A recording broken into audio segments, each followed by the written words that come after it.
नमस्कार सभी विद्यार्थियों का एक बार फिर से एग्री कोचिंग बाय विकास सर परिवार में हार्दिक स्वागत करते हैं।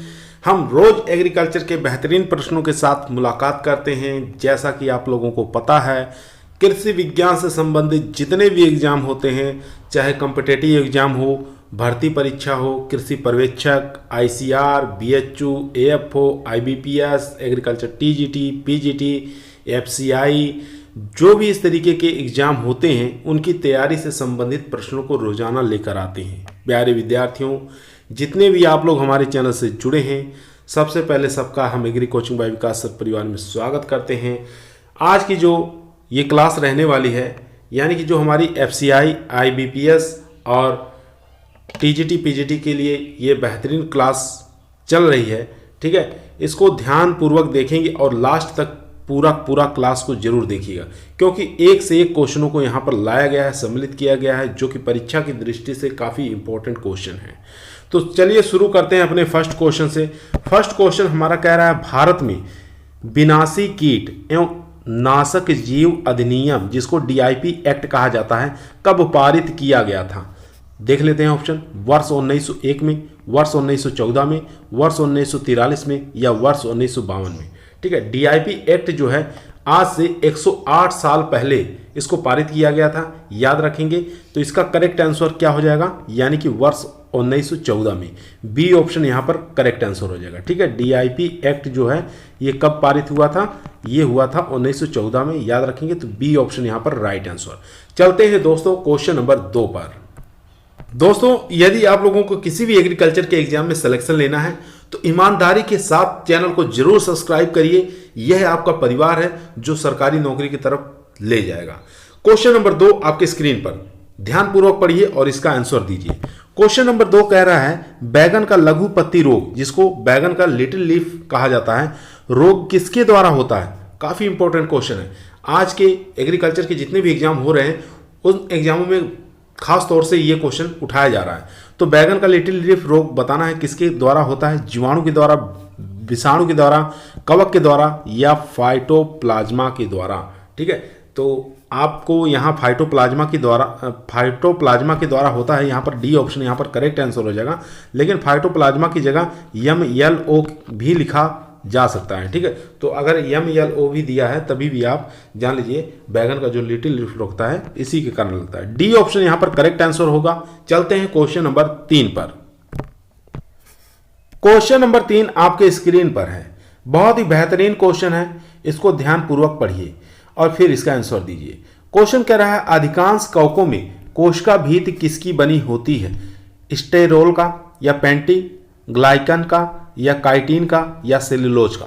यहां बात करेंगे सेलुलोज जो होता है ये कपास के अंदर पाया जाता है। ठीक है, कपास के अंदर जो रुई बनी होती है वो किसकी बनी होती है? रुई, तो वो बनी होती है सेलुलोज की। इसके अंदर सेलुलोज की मात्रा रुई के अंदर कितनी परसेंटेज पाई जाती है? 99.99% पाई जाती है। ठीक है, सेलुलोज की मात्रा। एक चीज और, ये जो सेलुलोज होता है ये किसका बना होता है? तो ये कार्बोहाइड्रेट का बना होता है। ठीक है, किसका बना होता है? कार्बोहाइड्रेट का बना होता है, ये आप याद रखेंगे। और कौन सा कार्बोहाइड्रेट के द्वारा बनाया जाता है? तो पॉलीसेकेराइड कार्बोहाइड्रेट होता है। ठीक है,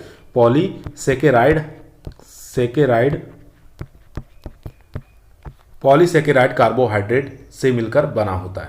और यहां पर देख सकते हैं काइटिन जो होता है, यहां पर सी ऑप्शन जो देख रहे हैं, काइटिन इंसेक्ट, ठीक है, इंसेक्ट और फंगस, इंसेक्ट और फंगस का ये कोशिका भित्ति बनी होती है। तो यहां पर हमारा जो करेक्ट आंसर हो जाएगा, यानी कि काइटिन का सी ऑप्शन यहां पर करेक्ट आंसर हो जाएगा। पूछा था क्वेश्चन, अधिकांश कवकों में कोशिका भित्ति किसकी बनी होती है?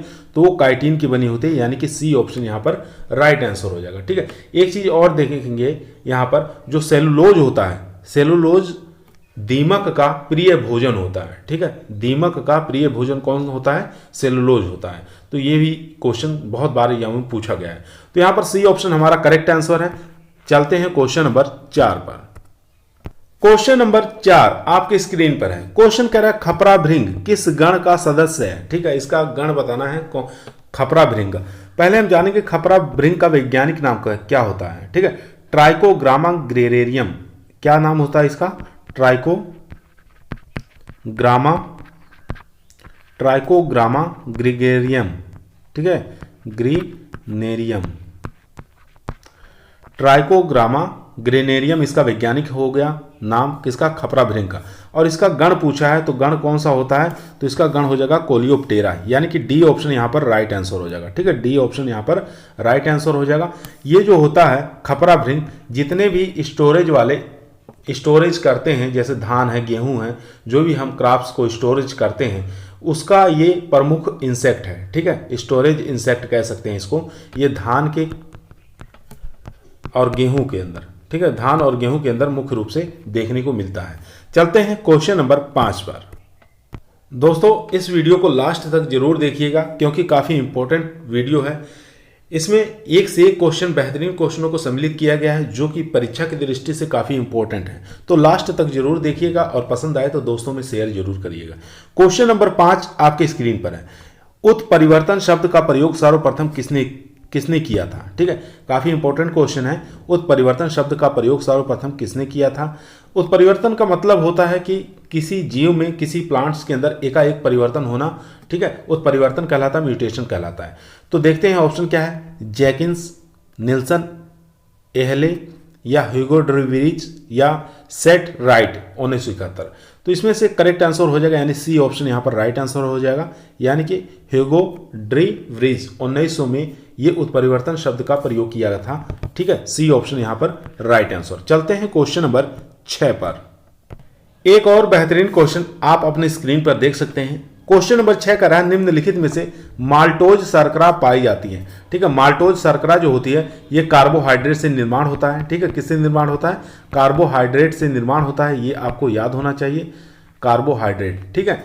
और इससे जो माल्टोज से तैयार किया जाता है, बियर बनाया जाता है, ये भी आप याद रखेंगे, ठीक है। तो यहाँ देखेंगे गन्ना के अंदर जो शर्करा पाई जाती है उसको कहते हैं सुक्रोज कहा जाता है, ठीक है, सुक्रोज कहा जाता है। यही चुकंदर के अंदर जो शर्करा पाई जाती है उसका नाम भी सुक्रोज ही होता है। जौ के अंदर जो शर्करा पाई जाती है वो कौन सी होती है, तो वो होती है माल्टोज, ठीक है। यहाँ पर माल्टोज जो होता है ये किसके अंदर पाया जाता है, जौ के अंदर पाया जाता है, सी ऑप्शन यहाँ पर करेक्ट आंसर हो जाएगा, ठीक है। और जौ से ही गर्मियों का पेय पदार्थ होता है बियर, जिसको शराब के रूप में प्रयोग किया जाता है, वो बनाया जाता है फर्मेंटेशन के दौरान, ठीक है, याद रखेंगे। और दूध के अंदर जो शर्करा पाई जाती है मेरे दोस्त, वो पाई जाती है लैक्टोज। कौन सी शर्करा पाई जाती है, लैक्टोज शर्करा पाई जाती है। तो यहाँ पर सी ऑप्शन हमारा करेक्ट आंसर है। चलते हैं क्वेश्चन नंबर 7 पर। क्वेश्चन नंबर 7 आपके स्क्रीन पर है। क्वेश्चन कह रहा है सिट्रस ग्रीनिंग किसके द्वारा होता है, वायरस द्वारा, बैक्टीरिया द्वारा, एफिड द्वारा या माइकोप्लाज्मा के द्वारा। काफी इंपॉर्टेंट क्वेश्चन है सिट्रस ग्रेनिंग। सिट्रस ग्रेनिंग किस में होता है, सबसे पहले आपको याद रखना है, नींबू वर्गीय जितने भी फल होते हैं, ठीक है, नींबू वर्गीय जितने भी फल होते हैं उसके अंदर ये सिट्रस ग्रेनिंग पाया जाता है, ठीक है।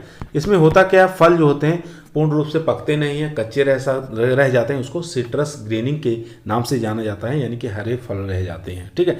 तो ये होता किसके कारण है, ये माइकोप्लाज्मा के कारण होता है, ठीक है। डी ऑप्शन यहाँ पर हमारा करेक्ट आंसर हो जाएगा मेरे दोस्त, यानी कि डी ऑप्शन यहाँ पर राइट आंसर। चलते हैं क्वेश्चन नंबर 8 पर।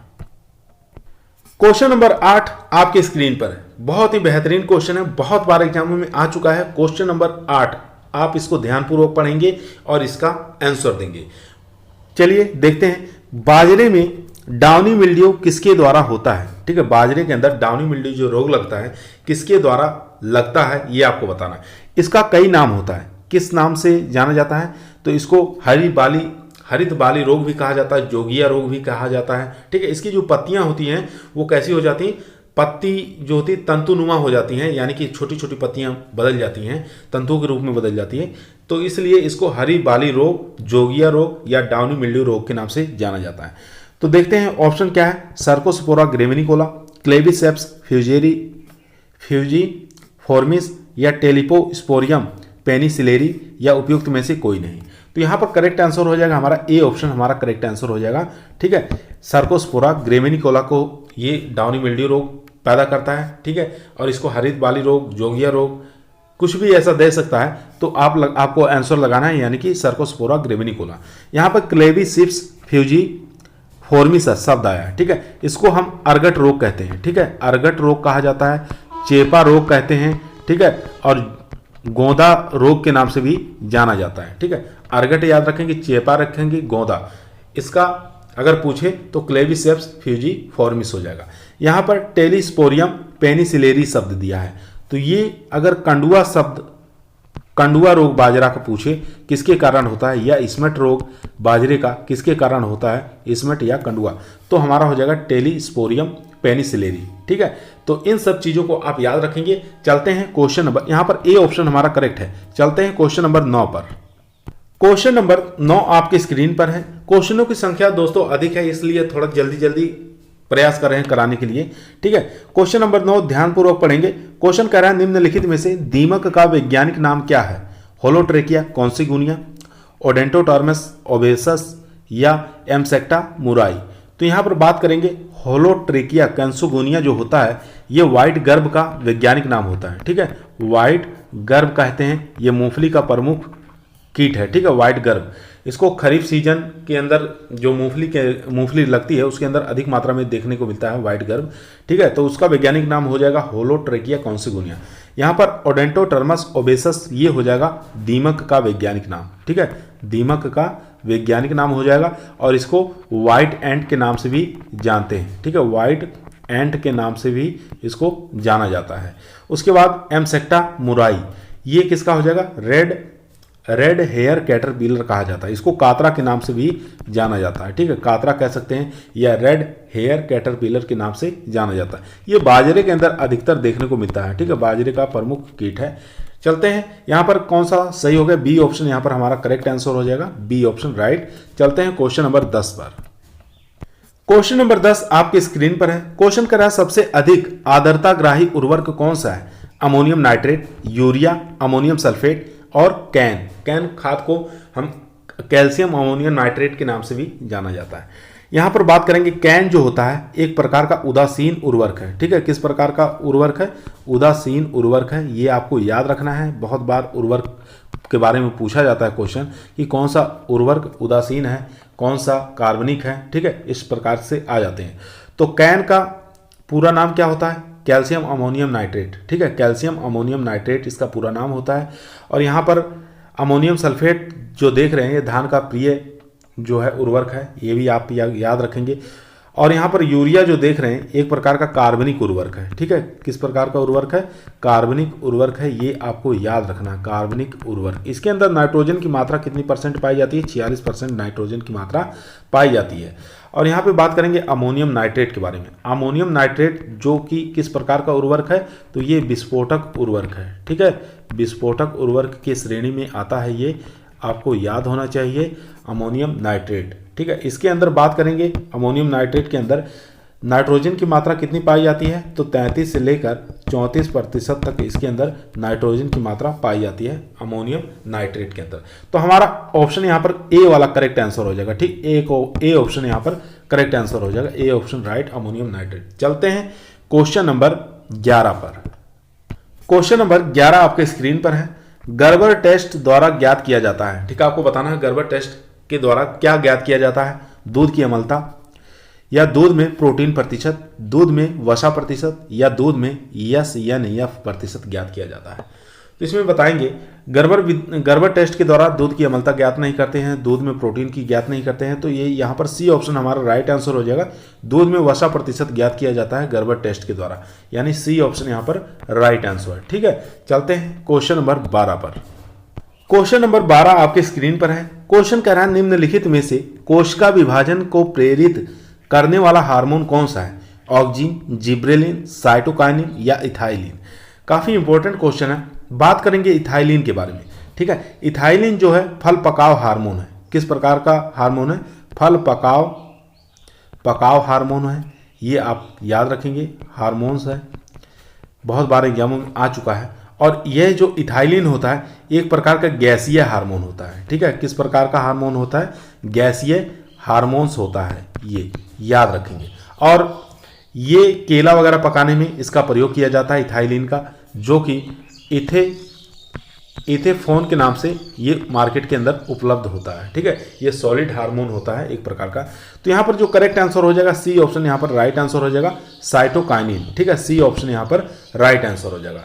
और यहाँ पर ऑक्जिन जो है ये शीर्ष प्रबलन उत्प्रेरित करता है, और यहाँ पर जिब्रेलिन जो देख रहे हैं ये सेल एलोगेनेशन को बढ़ाता है। ठीक है, यानी कि पार्श्व मोटाई को बढ़ाता है जिब्रेलिन, ये आपको याद होना चाहिए। यहां पर सी ऑप्शन राइट। चलते हैं क्वेश्चन नंबर 13 पर। क्वेश्चन नंबर 13 आपके स्क्रीन पर है। क्वेश्चन कह रहा है निम्नलिखित में से परतदार सेडिमेंट्री चट्टान का उदाहरण कौन सा है। ठीक है, इसमें बताना है सेडिमेंट्री चट्टान का उदाहरण, जिसको परतदार चट्टान कहा जाता है, इसका उदाहरण बताना है। ग्रेनाइट, बेलसाल्ट, डोलोमाइट या संगमरमर। काफी अच्छा ही क्वेश्चन है। ग्रेनाइट के बारे में जो आप लोग सुने हैं, ये आग्नेय चट्टान का उदाहरण है। ठीक है, किस प्रकार का चट्टान का उदाहरण है? आग्नेय चट्टान का उदाहरण है, याद रखेंगे। बेलसाल्ट जो है ये भी आग्नेय चट्टान का उदाहरण है, याद रखेंगे। और डोलोमाइट जो है ये परतदार चट्टान का उदाहरण है, यानी सी ऑप्शन यहाँ पर करेक्ट आंसर हो जाएगा। ठीक है, सी ऑप्शन यहाँ पर करेक्ट आंसर हो जाएगा। इसका सूत्र होता है कैल्शियम मैग्नीशियम CO3, ठीक है 2। तो ये होता है इसका सूत्र। इसके अंदर कैल्शियम और मैग्नीशियम भरपूर मात्रा में पाया जाता है। और ये जो होता है डोलोमाइट, ये अम्लीय मृदा को सुधार के रूप में भी प्रयोग किया जाता है। ठीक है, अम्लीय मृदा जो होती है इसको सुधारने के रूप में, सुधारक के रूप में भी इसका प्रयोग किया जाता है, याद रखेंगे। C option right. चलते हैं क्वेश्चन नंबर 14 पर। क्वेश्चन नंबर 14 आपकी स्क्रीन पर है। क्वेश्चन कर आर्द्र क्षेत्रों में किस प्रकार की मृदाओं का निर्माण होता है। काफी इंपॉर्टेंट क्वेश्चन है। लवणीय मृदा, क्षारीय मृदा, उदासीन मृदा या अम्लीय मृदा। तो यहाँ बात करेंगे लवणीय मृदा जो होती है ये 7 pH से लेकर 8.5 pH जो होती है, ये इसको क्या कहा जाता है? लवणीय मृदा कहा जाता है। तो ये जो मृदा होती है ये शुष्क क्षेत्रों में पाई जाती है। ठीक है, कौन से क्षेत्रों में? शुष्क और अर्ध शुष्क क्षेत्रों में देखने को मिलती है, याद रखेंगे। और यहाँ पर जो क्षारीय मृदा है जिसका pH मान 8.5 से अधिक होगा, और ये भी शुष्क और अर्ध शुष्क क्षेत्रों में देखने को मिलती है। तो यहाँ पर जो करेक्ट आंसर हो जाएगा, यानी कि डी ऑप्शन यहाँ पर राइट आंसर हो जाएगा। ठीक है, डी ऑप्शन हमारा राइट आंसर हो जाएगा। ये जो मृदा होती है घुलनशील लवणों की कमी पाई जाती है। इसमें क्या होता है? घुलनशील जो लवण होते हैं उनकी कमी पाई जाती है अम्लीय मृदाओं में। तो ये हमारा करेक्ट आंसर हो जाएगा, यानी कि अर्ध क्षेत्रों में अम्लीय मृदा का निर्माण हो जाता है। डी ऑप्शन यहाँ पर राइट आंसर। चलते हैं क्वेश्चन नंबर 15 पर। क्वेश्चन नंबर 15 आपके स्क्रीन पर है। क्वेश्चन कह रहा है कपास की प्रथम संकर की किस्म कब विकसित की गई। सबसे पहले आपको याद होना चाहिए कपास की प्रथम संकर किस्म कौन सी थी? H4 थी। ठीक है, और कब विकसित की गई? 1961 में, 1964 में, 1965 में, 1970 में। तो इसको विकास किया गया था 1970 के अंदर। पूरे विश्व के अंदर पहली जो हाइब्रिड किस्म थी कॉटन की H4 थी। ठीक है, किसके द्वारा विकसित किया गया था? C.T. पटेल के द्वारा विकसित किया गया था। ये भी आपको याद होना चाहिए। ठीक है, C.T. पटेल के द्वारा विकसित किया गया था। और मक्का की जो प्रथम हाइब्रिड किस्म कब निकाली गई थी? 1961 में निकाली गई थी। ये भी याद होना चाहिए। चलते हैं क्वेश्चन नंबर 16 पर। क्वेश्चन नंबर 17 देखेंगे। कटुआ लट, जिसको एग्रोटिस एप्सिलोन कहा जाता है, किस फसल का प्रमुख कीट है? चना का, अरंडी का, गन्ना का या अनार का। तो कटुआ लट जो होता है ये मुख्य रूप से चना की फसल को नुकसान पहुंचाता है। तो इसका खतरनाक कीट है ये चना का। ठीक है, कटुआ लट, जिसको एग्रोटिस एप्सिलोन कहा जाता है। ये भी आप याद रखेंगे इसका वैज्ञानिक नाम। ठीक है, तो ये पौधों को क्या करता है? जमीन के नज़दीक भाग से ही इसको काट कर गिरा देता है। ये इसकी प्रमुख पहचान होती है, ये इसमें नुकसान पहुंचाने की। ठीक है, तो ए ऑप्शन यहाँ पर राइट है। चलते हैं क्वेश्चन नंबर 18 पर। क्वेश्चन नंबर 18 आपकी स्क्रीन पर है। क्वेश्चन कर रहा है ग्लेडियोलस का व्यावसायिक प्रवर्धन किसके द्वारा किया जाता है? घनकंद के द्वारा, गांठ के द्वारा, बीज के द्वारा, तने की कटाई के द्वारा। तने की कटाई हम करते हैं तो उसको हम कलम कहते हैं। ठीक है, कलम कहा जाता है। तो ये ग्लेडियोलस में प्रवर्धन होगा नहीं। उसके बाद बीज का प्रवर्धन किस में किया जाता है? पपीता के अंदर किया जाता है। ये भी याद रखेंगे। गांठ का प्रयोग जानते ही हैं किस में किया जाता है, और घनकंद का प्रयोग हम किस में करते हैं? ग्लेडियोलस के अंदर किया जाता है। ए ऑप्शन यहाँ पर हमारा राइट आंसर हो गया। कभी कभी घनकंद ना देकर क्राउन दे दे तभी भी आपको करेक्ट आंसर मानना है। ठीक है, तो यहाँ पर ए ऑप्शन हमारा राइट आंसर है। चलते हैं क्वेश्चन नंबर 19 पर। क्वेश्चन नंबर 19 आपके स्क्रीन पर है। क्वेश्चन कर रहा है राष्ट्रीय दुग्ध उत्पादन विकास बोर्ड कहाँ पर स्थित है? जिसको नेशनल डेयरी डेवलपमेंट बोर्ड कहा जाता है, NDDB कहा जाता है। राजस्थान, गुजरात, पंजाब, हरियाणा। तो तो इसका करेक्ट आंसर हो जाएगा यानी कि गुजरात के अंदर, बी ऑप्शन यहाँ पर राइट आंसर हो जाएगा। ठीक है, ये आनंद गुजरात के अंदर है, स्थित है। ठीक है, राष्ट्रीय दुग्ध उत्पादन विकास बोर्ड, तो यहाँ पर बी ऑप्शन राइट। और राजस्थान के अंदर अगर पूछे तो क्या स्थित है, CAZRI, काजरी के नाम से इसको जाना जाता है, आफरी के नाम से भी आफरी भी वहाँ पर स्थित है, और आपका मसाले वाला भी वहीं स्थित है, NRCSS इसको बोला जाता है। ठीक है, और CIAH ये भी राजस्थान के अंदर स्थित है, और एक डायरेक्टरेट ऑफ मस्टर्ड रिसर्च ये भी आपका राजस्थान में स्थित है। ये सब चीज़ें रिसर्च सेंटर राजस्थान के अंदर स्थित है। यहाँ पर बी ऑप्शन हमारा करेक्ट आंसर है। चलते हैं क्वेश्चन नंबर 20 पर। क्वेश्चन नंबर 20 आपके स्क्रीन पर क्वेश्चन कह रहा है, पूसा रूबी किसकी उन्नतशील किस्म है, अनार की, टमाटर की, पपीता की या बैगन की। तो यहाँ पर करेक्ट आंसर हो जाएगा, पूसा रूबी पूछा है तो इसलिए टमाटर हो जाएगा। अगर सिर्फ रूबी पूछता, ठीक है, अगर सिर्फ रूबी पूछता तो हमारा करेक्ट आंसर हो जाता अनार। यहाँ पर पूसा रूबी पूछा है तो टमाटर हो जाएगा, बी ऑप्शन यहाँ पर राइट। चलते हैं क्वेश्चन नंबर 21 पर। क्वेश्चन नंबर 21 आपके स्क्रीन पर है। क्वेश्चन कह रहा है, सूची 1 को सूची 2 के साथ सुमेलित करना है। सूची 1 के अंदर मृदा कणाकार दिया है, सूची 2 के अंदर उसका व्यास दिया है, उसका आकार कितना होता है। ठीक है, तो देखते हैं कले का जो आकार होता है कितना होता है, ये हो जाएगा 0.2 mm से कम हो जाएगा। ठीक है, ये चला जाएगा सेकेंड ऑप्शन के साथ। मोटी बालू का आकार कितना होता है, तो मोटी बालू का आकार होता है यानी कि 2 से लेकर 0.2 mm से अधिक। ठीक है, तो ये फर्स्ट ऑप्शन के साथ चला जाएगा। उसके बाद महीन बालू का आकार यहाँ पर देखना है, तो महीन बालू का आकार होता है फोर्थ ऑप्शन के साथ चला जाएगा, 0.2 से लेकर 0.02 mm होता है। ठीक है, तो ये हो जाएगा फोर्थ ऑप्शन के साथ चला जाएगा। और बचा यहाँ पर सिल्ट का जो आकार होता है वो हो जाएगा थर्ड ऑप्शन के साथ चला जाएगा, 0.02 से लेकर 0.002 mm। ठीक है, तो ये थर्ड ऑप्शन के साथ चला जाएगा। इस प्रकार से हम मिलाप कर लेंगे। मिलाप वाले क्वेश्चन आजकल हर एग्जामों में एग्रीकल्चर का कोई भी एग्जाम दे रहे हैं, सबके अंदर मिलाप वाले क्वेश्चन जरूर उठाए जा रहे हैं। तो इस प्रकार से क्वेश्चन आते हैं, आप लोग तैयार करके जरूर जाइएगा। चलते हैं क्वेश्चन नंबर 22 पर। क्वेश्चन नंबर 22 आपके स्क्रीन पर है। सूची 1 को सूची 2 के साथ सुमेलित करना है। सूची 1 के अंदर कुछ गैस दिया है, सूची 2 के अंदर वायुमंडल में इनकी कितनी मात्रा पाई जाती है ये आपको बताना है। ठीक है, नाइट्रोजन की मात्रा वायुमंडल के अंदर कितनी % पाई जाती है, तो ये आपको याद होना चाहिए, फोर्थ ऑप्शन के साथ चला जाएगा, यानी कि 78.08% नाइट्रोजन की मात्रा पाई जाती है वायुमंडल के अंदर, फोर्थ ऑप्शन के साथ। उसके बाद ऑक्सीजन की बात करें तो ये थर्ड ऑप्शन के साथ चला जाएगा, यानी कि 20.95% पाया जाता है, ये थर्ड ऑप्शन के साथ चला जाएगा। उसके बाद CO2 की मात्रा यहाँ पर याद रखेंगे, तो CO2 की मात्रा कितनी पाई जाती है, तो ये पाई जाती है यानी कि 0.03% पाई जाती है, सेकेंड ऑप्शन के साथ चला जाएगा। ठीक है, और उसके बाद बचा आर्गन की मात्रा वायुमंडल में 0.9% पाई जाती है, तो ये चला जाएगा फर्स्ट ऑप्शन के साथ। इस प्रकार से आप मिलाप कर लेंगे, 4 3 2 1। ठीक है, चलते हैं क्वेश्चन नंबर 23 पर। क्वेश्चन नंबर 23 आपके स्क्रीन पर है।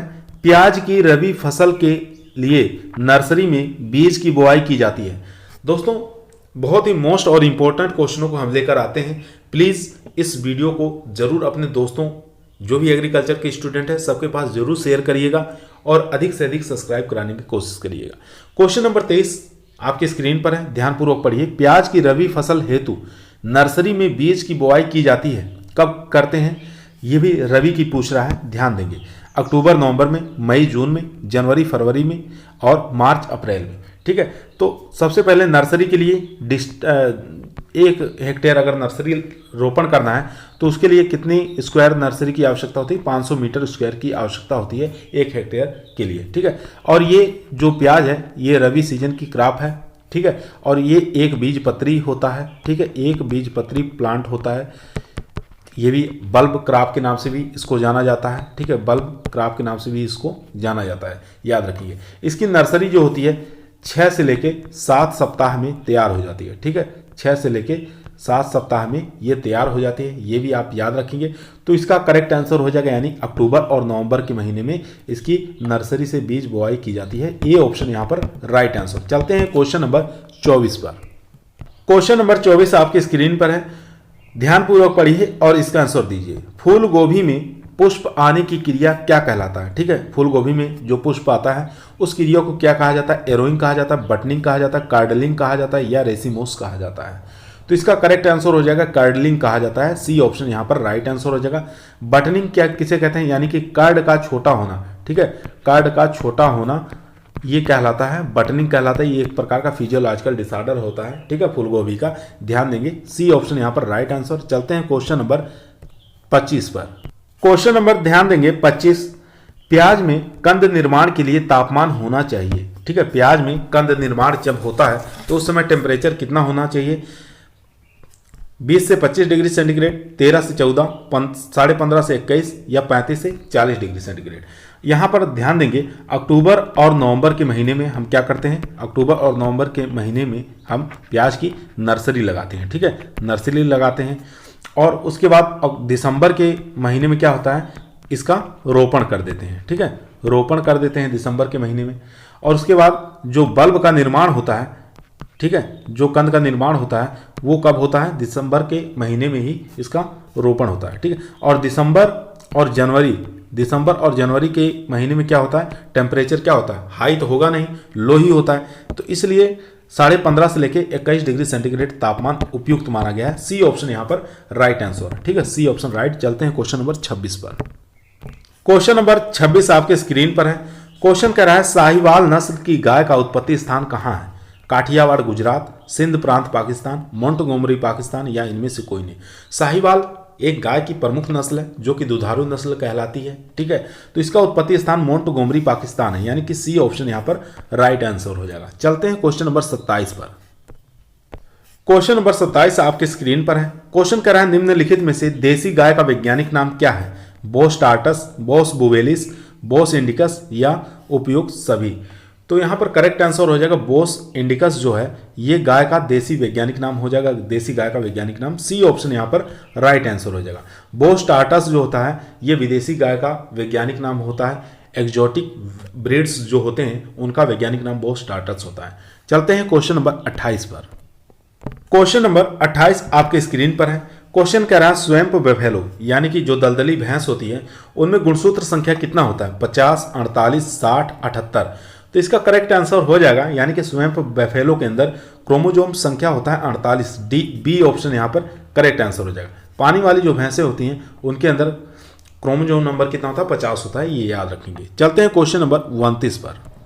क्वेश्चन नंबर 29 आपके स्क्रीन पर है। क्वेश्चन कह रहा है निम्नलिखित में से भैंस की किस नस्ल के मुंह पर, पैर पर, ठीक है, पूंछ पर सफेद धब्बे दिखाई देते हैं? ठीक है, तो ये काफी ज्यादा इंपॉर्टेंट क्वेश्चन है। तो आपको बताना है किस भैंस के अंदर मुंह पर, पैर पर और पूंछ पर सफेद रंग के धब्बे दिखाई देते हैं? जाफराबादी, भदावरी, नीली रावी या सूरती। सूरती की एक प्रमुख पहचान होती है यानी कि दराती नुमा सींग। ठीक है, दराती नुमा सींग किसके पाए जाते हैं? बहुत बार एग्जामों में आया है। तो दराती नुमा सींग जो होते हैं सूरती भैंस के प्रमुख लक्षण है। ठीक है, और यहाँ पर करेक्ट आंसर हो जाएगा नीली रावी। सी ऑप्शन हमारा करेक्ट आंसर हो जाएगा। इसके जो प्रमुख पहचान के है मुंह, पैर और पूंछ पर सफेद रंग के धब्बे पाए जाते हैं। C option correct answer. दोस्तों इस वीडियो को अपने दोस्तों के पास, यार दोस्त जो भी हैं एग्रीकल्चर के स्टूडेंट सबके पास शेयर जरूर करिएगा, सब्सक्राइब जरूर करवाइएगा।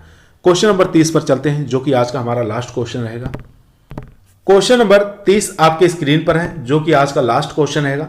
निम्नलिखित में से भेड़ के मांस को क्या कहा जाता है? क्या कहा जाता है? चीवन कहते हैं, पोर्क कहते हैं, वेल कहते हैं या मटन कहा जाता है? ठीक है, काफी अच्छा क्वेश्चन है। तो बताइए भेड़ के मांस को क्या कहा जाता है? चीवन कहते हैं, पोर्क कहते हैं, वेल कहते हैं या मटन कहा जाता है? तो यहां पर करेक्ट आंसर हो जाएगा मटन कहा जाता है। किसके मांस को? भेड़ के मांस को। डी ऑप्शन यहां पर करेक्ट आंसर हो जाएगा हमारा।